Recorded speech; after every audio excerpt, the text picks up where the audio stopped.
Hello everyone, hope you all fine. So in this class we start the tribal community topic in which earlier we all complete about the lifestyle of tribal communities or tribal peoples. So in this topic of second part of this topic we can start the topic, that is how did colonial rule affect the tribal lives.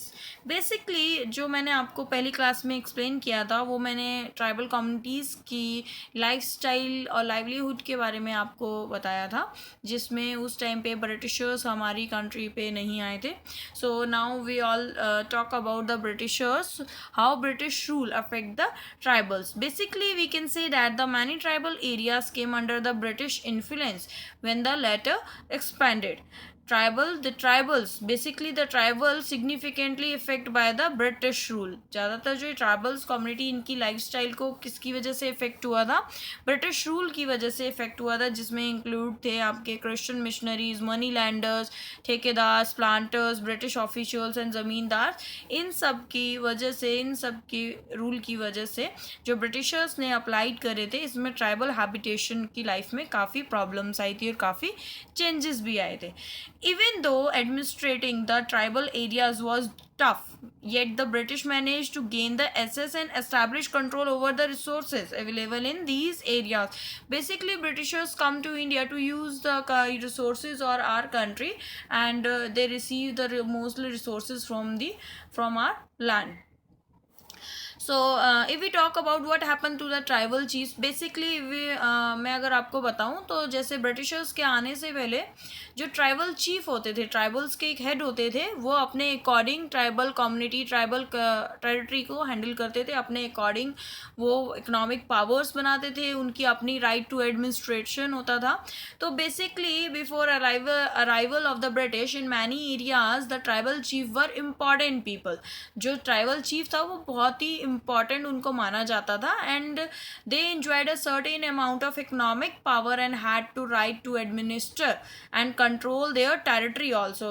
Basically the tribal chief do the functions as in which they control their territories. In some places they had their own police and decided on the local rules of land and forest management. जितने भी local rules बनाते थे for their lands और for forest, वो सारी management कौन करता था? ट्राइबल चीफ करते थे.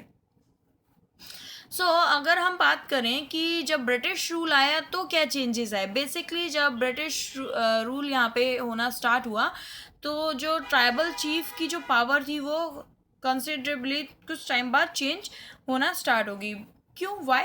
Because the Britishers want to apply the land revenue on their lands also, and they were allowed to keep their land title over the cluster of villages and rent out land, but they lost much of their administrative powers and were forced to follow laws made by the British officials in India. And basically the Britishers, because of the Britishers, this tribal chief lost the authority they had earlier enjoyed amongst their people and were unable to fulfill their traditional functions also. So if we talk about that, Britishers के आने के बाद shifting cultivators के साथ क्या हुआ? Basically shifting cultivators जो था वो कौन थे? ट्राइबल कम्युनिटी या ट्राइबल पीपल्स ही शिफ्टिंग कल्टिवेटर्स थे. तो basically the British were uncomfortable with the group who moved about and did not have a fixed home. Basically Britishers को ये चीज़ ठीक नहीं लगती थी कि पर्टिकुलर जो लोग हैं एक जगह से दूसरी जगह मूव कर लेते हैं पर्टिकुलर एक डिफरेंट टाइम पीरियड के बाद. तो इस चीज़ को फिक्स करने के लिए ब्रिटिशर्स ने क्या किया? वो ये चाहते थे कि जो ट्राइबल ग्रुप थे वो एक जगह सेटल हो जाए और वो पीजेंट कल्टीवेटर बन जाए. Settle peasants were easier to control. जो सेटल पीजेंट्स होते हैं, सेटल्ड एक जगह टिके रहते हैं किसान, उनको कंट्रोल करने में ज़्यादा ईजी होता है as compare to the moved one. ये ब्रिटिशर्स सोचते थे. Then in this the Britisher also want a revenue source for the state, so they introduced land settlements and they measured land. Basically Britishers ने particular वहाँ के lands measure कर लिए और वहाँ के जो revenue है उस particular land के लिए fix कर दिया एक particular state के लिए.